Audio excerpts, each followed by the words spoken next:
Welcome to Everyday Tarot, your daily dive into the divine wisdom of the tarot. I'm your host, Camille A. Saunders, healer, tarot enthusiast, and professional witch, and today I'm talking about tarot and wolves. Whether you're a seasoned tarot reader or just starting to explore, this podcast offers daily insights, intuitive messages, and practical advice drawn from the cards. Each episode is designed to help you connect with your inner wisdom, find clarity in your decisions, and tap into the energy of the universe. Tune in every day, Monday through Friday, for fresh perspectives and empowering guidance from the tarot as interpreted by me. If you love the show, the best way to support it for free is by listening daily, leaving a review, and subscribing or following in your favorite podcast app. I have some offers. So right now, if you weren't able to attend my tarot card crafting workshop live, you can go ahead and get the full hour-long recording with my step-by-step method, examples of the tarot cards I've created, journaling questions, and PDF to walk you all through it for just $33. The link will be in the show notes to purchase that now. And starting at the end of August, I'm going to be offering a 12-week Tarot for Transformation live course. So the link is in the show notes to sign up for that as well to get more information. I just updated my Patreon benefits to be bigger and better than ever. So if you want an individual card pulled for you once a month live on the podcast, join the Everyday Tarot Patreon family at the lovers level. If you'd like to support the podcast even further, you can get a one-time individual 5-card reading in addition to all the other benefits if you join the Witch Bitch level on the Patreon. If you're local to the Greater Puget Sound area, join us at our next Let's Talk Tarot meetup group event.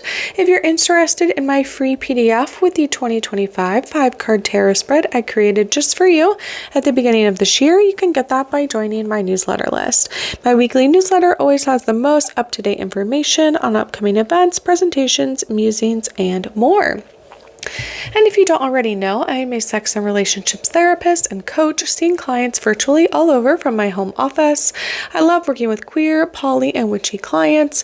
If you'd like to work with someone that doesn't judge you, is witchy just like you, and helps you learn how to deal with anxiety, chronic pain or illness, communication issues, self-advocacy, and sex, head to my website and book a free consultation now to start your journey. You can find the links for any of these offers in the show notes or on my website, CamilleASaunders.com/everydaytarot, in addition to the images of the cards I pull on each episode. All right, so today we are in season 12 where I'm talking all about tarot and animals. If you haven't listened to the other seasons yet, you can check those out.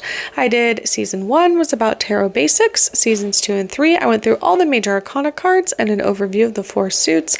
Season 4, I talked tarot and pop culture. Season 5, I went through 13 common tarot spreads.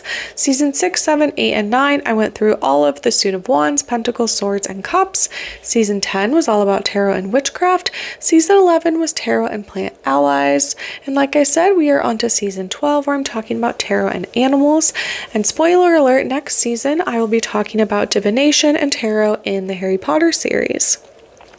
So today, as we get into the tarot and animals, I'm talking all about tarot and wolves.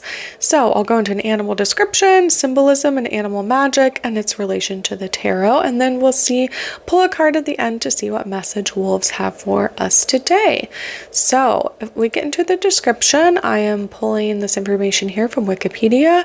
Thank you, Wikipedia. So the wolf, also known as Canis lupus in Latin, can be called a gray wolf, or gray spelled with an E or A, is a canine native to Eurasia and North America. There's more than 30 subspecies of Canis lupus have been recognized, including dogs and dingoes, though gray wolves are popularly include only naturally occurring wild subspecies. The wolf is the largest wild extant member of the family Canidae and is further distinguished from the other Canis species by its less pointed ears and muzzle, as well as shorter torso and longer tail. The wolf is nonetheless related closely enough to smaller Canis species like coyotes, golden jackals, and they can actually produce hybrids together. A wolf's fur is usually mottled white, brown, gray, and black, although some subspecies in the Arctic region may be nearly all white to blend in. Of all the members of the genus Canis, the wolf is the most specialized for cooperative game hunting, as demonstrated by its physical adaptations for tackling large prey. It has a more social nature and highly advanced expressive behavior, including individual and group howling. If you've ever gotten to hear wolves howl, it's kind of magical and a little spooky, which I love. Wolves travel in nuclear families consisting of a mated pair accompanied by their offspring. Offspring might leave to form their own packs when they become sexually mature and in response to perhaps competition for food within the pack. Wolves are also territorial, and fights over territory are among the main causes of mortality. The wolf is mainly a carnivore. They feed on large wild hoofed animals as well as smaller animals, livestock, carrion, and garbage. Single wolves or mated pairs typically have higher success rates in hunting than do large packs, which is interesting. Pathogens or parasites, notably rabies, may infect wolves. The global wild wolf population is estimated to be about 300,000. That was in 2003. And it says it was considered to be of least concern by the International Union for Conservation of Nature. From what I understand, at least in the United States, wolves have been heavily hunted and are very few in number at this point. There are places in the United States where there are conservation centers for wolves, and also where wolves are starting to be reintroduced back into the wild after having been hunted. So wolves have a long history of interactions with humans, having been despised and hunted, especially in pastoral communities because of their attacks on livestock. But actually, sort of before that, in agrarian and hunter-gatherer societies, wolves were highly respected. So the fear of wolves does still exist in a lot of human societies and a lot of people. It says the majority of recorded attacks on people have been attributed to animals suffering with rabies. Wolf attacks on humans are rare because wolves are relatively few, live away from people, and have developed a fear of humans because of their experiences with hunters, farmers, ranchers, and shepherds. And last year I got a chance to go to the Wolf Conservation Center in New York State, and there they talked a lot about how they have some wolves there that have been raised by humans, and they act very differently than the wolves that they sort of have that are more wild or that hadn't been raised by humans. The ones that are haven't been raised by humans at all are very fearful of people. Like, you know, even though they see people all the time because they're at this conservation center where they get fed, like the food is dropped in separately from the people, and the wolves will like run away when the humans enter the enclosure, and they like put the food down, usually like a dead carcass, an animal of some kind for the wolves, and the wolves will like run into the brush really like and hide, and then once the people leave, the wolves come out and like feed. Whereas they have wolves there, you can actually watch the webcams if you want. So if you go to the Wolf Conservation Center, which is at nywolf.org, they have a lot of live webcams for their different wolves, and they talk about their ambassador wolves, Nikai and Silas and Kinari, and they are ones that have been raised or around humans a lot more, and so they have very different, much more dog-like behavior in interacting with people, whereas the rest of the wolves are pretty skittish. Like, we saw a couple of them, we did a tour there, which was very cool, as part of the Dirty Hill Coven retreat last year, and we got to see we got to see red wolves as well as gray wolves, and Mexican gray wolves there. But yeah, a lot of the wolves, they're very elusive, even within their enclosures they're fairly large enclosures. But I would say, yeah, really the only times I've seen I've been around, seen wolves at all are in other conservation centers. There's one in Washington that I've been to that's called Wolf Haven. I've seen at the Northwest Trek, which is like a zoo, but only for like regional animals in Pierce County where I live. There they have like a pack of wolves. I don't know, I don't know if they're all related in this nuclear family way, but I guess probably if they're going to hang out together, there's a pack of wolves there. And I one time got to hear them respond to like a siren and they all started howling during the day, which was quite wild to hear, all of them howling and kind of like running around and concerned. I guess the only other time I've seen wolves are, obviously like in zoos and in enclosures personally. But when I lived in Vienna and I studied abroad there in Austria, there were wolves there, and I remember them, again, in a very large enclosure, but I went there during the winter time, and the wolves were actually like loving the snow. People would like make snowballs and throw them into the enclosure, and the wolves would like chase after them. Again, kind of like a dog, if you like throw something into the water, they would like go after it and get really excited. So it was very cute to see. But anyway, what else do I want to share about wolves? I decided to do this wolf episode right after the crow corvus episode because I learned that crows and wolves work together, it sounds like, and have a symbiotic relationship oftentimes in order to each get food. And so crows will let wolves know by certain calls that they make that there's an injured animal, and the wolf pack will go take down, or the family will go take down the injured animal, which is generally how predators work. They look for injured animals, not necessarily like the hardest ones to catch, right? They're looking for an easy meal. We all understand. And so, the crows will let them know, the wolves take down the animal, and then, the wolves feed a lot, and then what kind of like whatever's left, or the crows will go and feed as well on the animal. I was going to see if there were, so the wolves are pack hunters. Again, they sort of will take down a large animal together. And especially vulnerable animals of like large prey. So a pack of 15 could bring down a moose, which are quite large, but you kind of need a lot of them to do that. So they have kind of like coordinated attacks, I'm pretty sure. It says that wild horses used to be a frequently consumed prey of North American wolves. In Eurasia, wolves prey mostly on moose, deer, and wild boar. In America, their prey are more like elk, moose, caribou, deer, and then I guess occasionally wild horses if you're in parts of the United States that have wild horses, which are super cool to see. I've seen some in Arizona before. Wolves can digest their meal in a few hours. Again, if you have a dog, you're sort of aware. They can feed several times a day. And if you think of 15 wolves taking down a moose, they can eat a lot of food, but that's also a lot of them. So they can make quick use of large quantities of meat.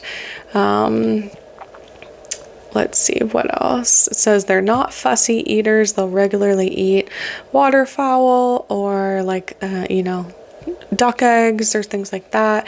They'll also eat rodents or rabbits or or other even smaller carnivores. They'll even eat like lizards or snakes or frogs or even grasshoppers apparently. So, and it says some wolves in certain areas eat fish as well as other marine life, probably again kind of whatever they have access to. They also consume some plant material. In Europe, they eat fruit like apples or pears or things. In North America, wolves have been shown eating blueberries and raspberries. They'll also eat grass. Again, I would say if you have a dog, you're aware that they will, they like meat, and that's probably their preference, but they'll eat other stuff too. Sometimes things that they're maybe even shouldn't eat. And like a lot of animals, they'll eat grass to sometimes like induce vomiting if they like don't feel well or something. It says they've even eaten like grain crops. And then in times of scarcity, wolves will eat carrion, which is just like already dead animal. It's like a carcass. And it says in a lot of places, in some Eurasian areas where there's like dense people, they eat a lot of like livestock and garbage. So again, this idea that like wolves are evil in our fairy tales because they eat children, not generally true, probably rarely happened. I know that like in a lot of, again, places where that used to be more wild and less people dense, like, right, wolves would come out of the forest perhaps and come, again, if you had livestock, right, come take down some livestock, which I know in the US, that's like the really big farmers being against wolves because they will eat, wolves will take down their livestock, which they use for, their business and money. I know in Colorado, they're reintroducing wolves, and they've been in years-long talks with the farmers there about the like monetary compensation programs of what happens if a wolf does, if they reintroduce them in the area and they do take down livestock animals. But again, it's hard because if wolves had more wild areas and, right, if we weren't perhaps maybe over hunting certain animals or, right, building roads through their homes, then they wouldn't need to come into the human areas as much. But that is when it gets, right, challenging. This is when like humans and wolves historically have come to blows, sort of.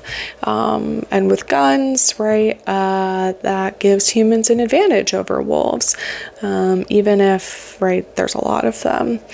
It says wolves are typically like the top predator or apex predator, or at least like they dominate other canid species where they live. So North America, there are incidents of wolves that have killed coyotes, in particular in winter. Sometimes when coyotes are eating like wolf kills. What else? Trying to look through here, see if there's anything interesting. Oops. It's said that they have also eaten like foxes before or been documented doing that. So this is like their interactions with other predators. Bears, like brown bears, would typically dominate wolf packs. If there's, right, a carcass, bears will shoo off the wolves as they're being bigger. But then, right, a wolf pack might prevail against a bear if there's babies around, if they're defending their den sites. So again, there's a bit of like territorialness or just, and it says both species kill each other's young. How nice. Wolves will eat the brown bears they kill, while brown bears seem to only eat young wolves. Interesting. And it says wolf interactions with black bears in America are rare because of just they don't live really in the same places. I know another place in the United States where wolves have been reintroduced are in Yellowstone National Park. And again, there they are protected. So people can't shoot and kill them. And Yellowstone is quite large, so they have a lot of wild space to be. And it's pretty not human populated in the wintertime, especially when wolves are going to be having a harder time even getting food. Gosh, what am I trying to say? It says they also interact with lynxes or cougars or mountain lions in certain parts, like in the Rocky Mountains in the United States. But they sort of like don't really, they usually avoid each other. that says they hunt at different elevations for different prey, but it's harder in the winter when everything's just like more scarce. So that's generally, if you do see these interactions, that's about as far as it gets. Wow, interesting. Wolf and Siberian tiger interactions are well documented in the Russian Far East, where tigers significantly depress wolf numbers, sometimes to the point of localized extinction. Okay, so tiger beats wolf, which makes sense. Tigers are massive. Bigger than mountain lions even, and so I can see why that would happen. Let's see here. I'd say a lot of people know a lot about wolves, or at least like their social patterns, right? They're social, they live in these family pairs, they will stay with their offspring or in the pack for multiple years, like probably up to even 5 years, until they're like very mature, and then there's almost like too many wolves in a pack, and then they will go and sort of separate off. And wolves are territorial. They establish territories far larger than they require to survive, assuring a steady supply of prey. And again, the territory size depends on how the amount of prey available and the age of the pack's pups. So basically they will, expand their territory as needed for the amount of food that they need. It says they generally won't hunt on the fringe of their territorial range because, right, that's obviously going to be where there are other packs. And so they don't really, that's dangerous, right? To have them kind of go in and have to fight with other packs. Let's see. It says wolf packs are typically settled and usually leave their accustomed ranges only during severe food shortages. So it's almost that like once a family gets established in an area, right, they sort of just keep increasing their territory until there's too many wolves in one pack. Then another pack sort of comes off of that one, and right, then they move territories sort of.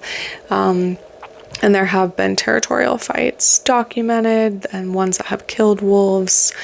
It says there's one study that 14 to 65% of wolf deaths, that's a very large range, so in Minnesota and Denali National Park and Preserve were due to other wolves. So again, they do fight each other. So that's pretty much how they maintain control. They do a lot of vocalizations, similar to crows, a lot of body postures, scent, touch, taste. Again, we have to think about, right, like our familiarity with dogs, and wolves are just sort of, similar to that in some ways, but also much larger than most of our dogs, even large dogs, and have different behavior. It says wolves do not howl at the moon, which is kind of funny. It says they howl to assemble the pack, usually before and after hunts, to pass on an alarm and to locate each other during a storm while crossing unfamiliar territory and to communicate across great distances. I just got to the part where they're talking about hunting and feeding. So yeah, if you listen to the crow Corvus episode that I just did, I talked about that crows, will sort of like align themselves with wolf packs, and they will help wolves out, and wolves will sort of allow them to feed off of the carcass a bit, which is very interesting. And again, both very smart, communicative, social animals.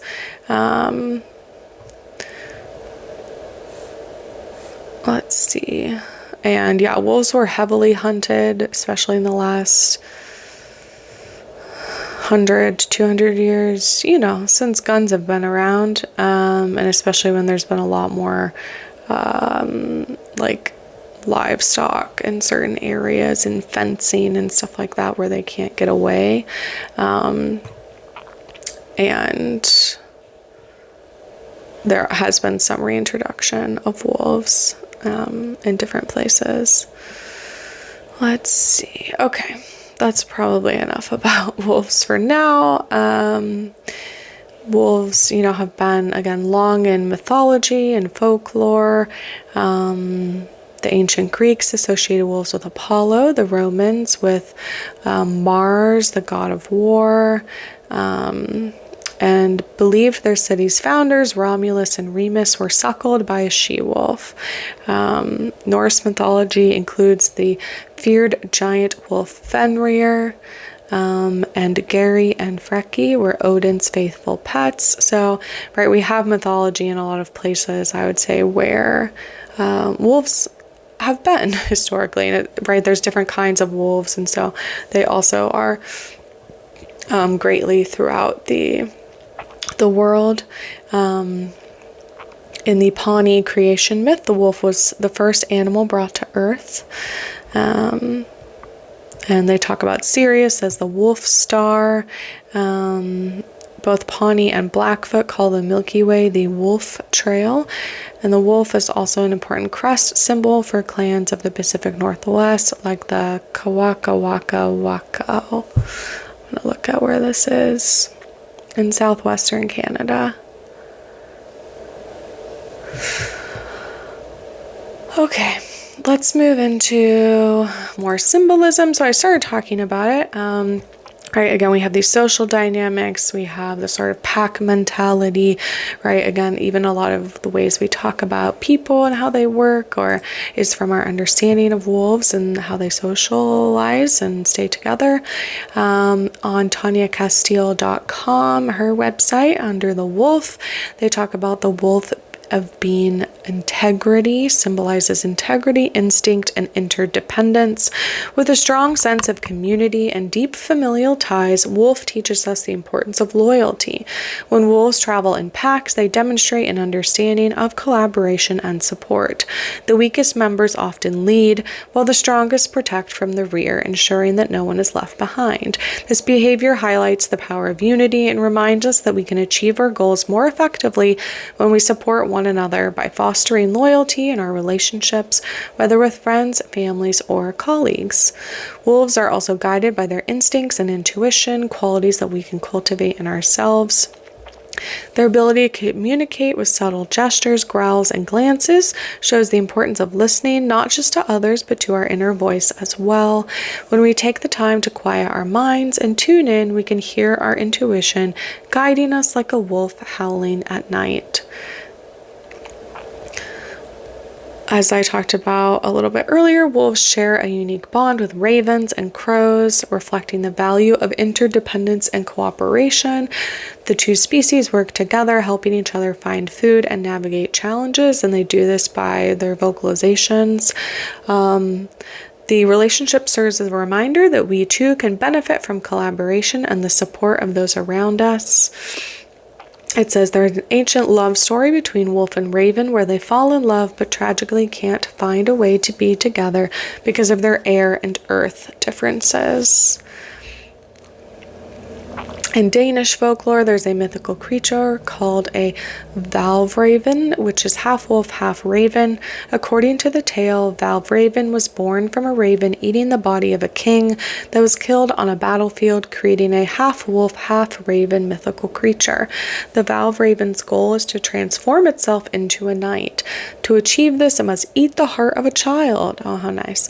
Many consider them to be terrible creatures, but what if the valvran does not actually seek to literally eat the heart of a child, but instead it seeks to discover and embrace its own inner child and heal the parts of our own heart that have been abandoned.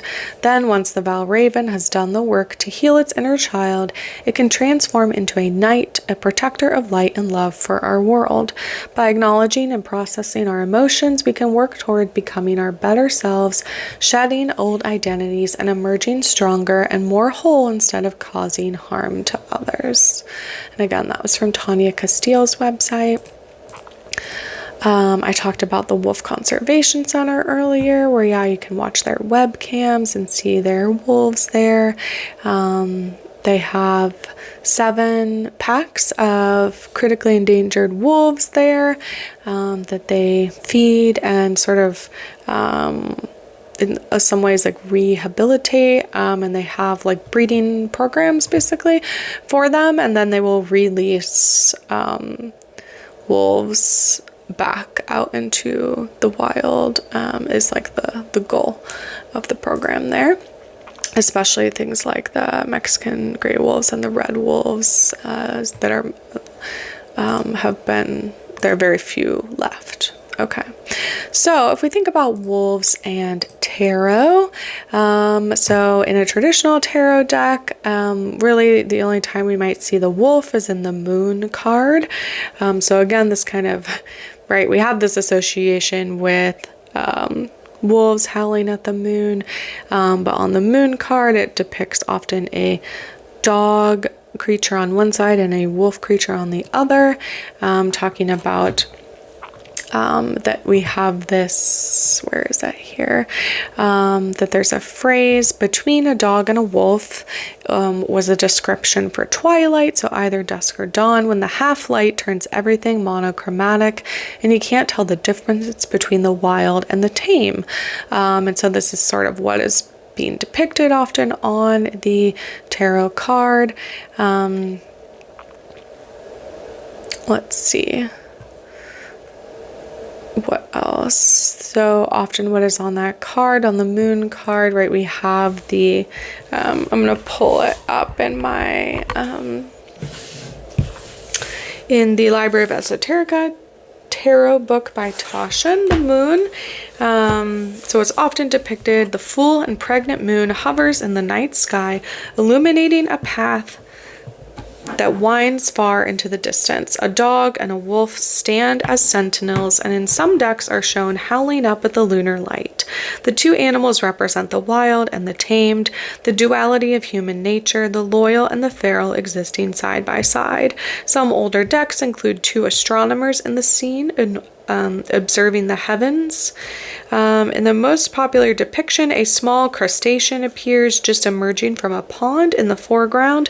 A crab or crawfish or lobster is a signifier of our slow evolution into enlightenment, our ascent from murky waters to dry land, and finally into air and spirit.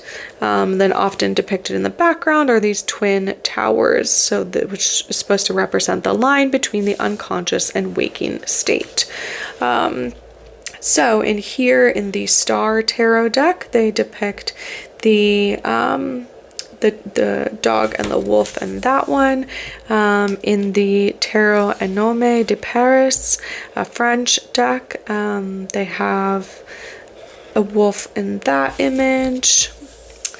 Let's see, in the La Lune Tarot for Dior, depicts the dog and wolf image as well. I'm looking in here. In the Tarot by Alexander Daniloff, Russian-Italian deck, it depicts that image, the sort of traditional. In the Marco Benedetti Tarot, as well as the Le Tarot de la Rey from France. And also Marguerite Peterson's tarot deck from Germany.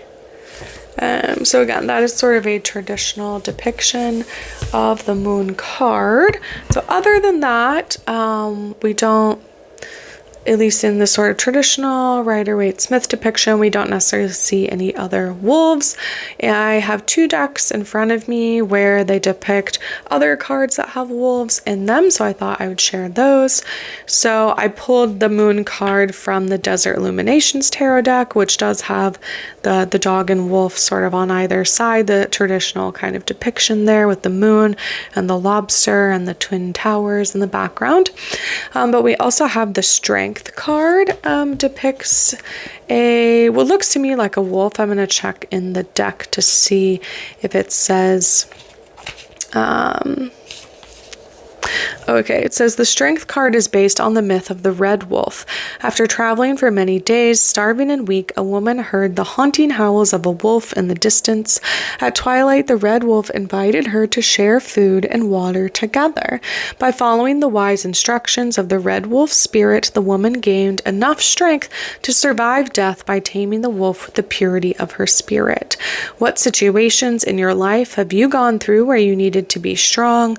How did you use your inner strength to overcome those obstacles?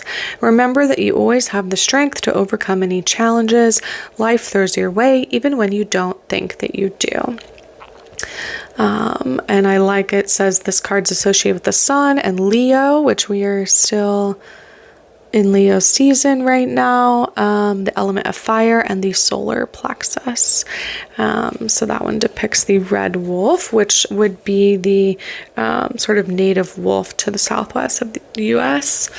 In the other deck that I looked at, the Anima Mundi Tarot deck, it depicts both a red wolf and a gray wolf. So they're both in the Pentacles suit.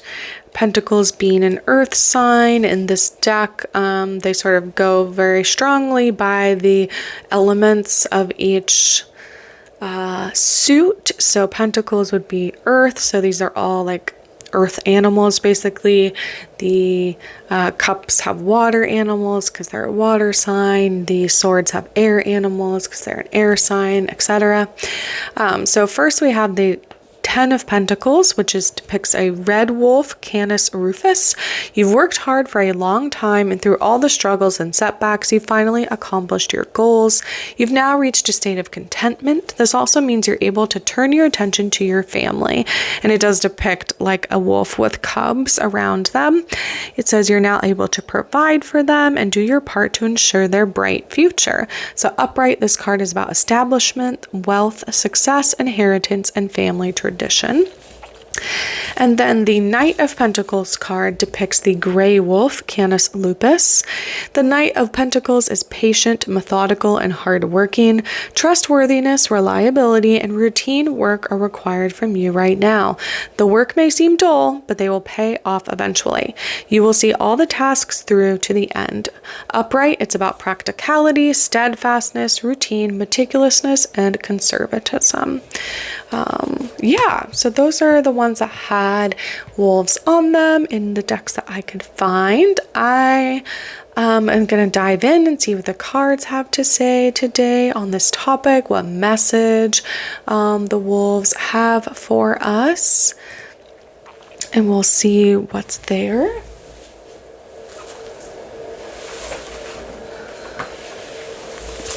I'm going to pull from the Citadel, a fantasy oracle deck by Fen Inkwright.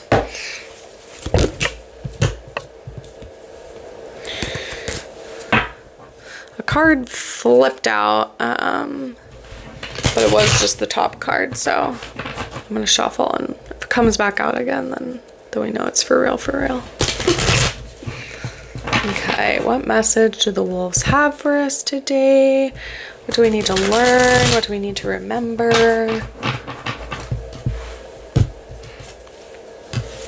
Oh, that's funny. So I got the Spy Master about knowledge or distrust, and what's depicted on it is a raven or a crow.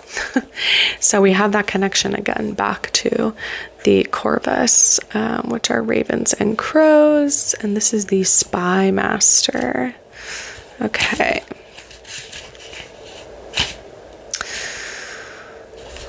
The pursuit of knowledge is a grand goal, but don't let it tarnish your opinion of the world. If you can only pay attention to the negative, you can find every person's flaws, every piece of bad news, every shadow, even on a sunny day. Instead, try to exercise some positivity and forgive those around you for their faults.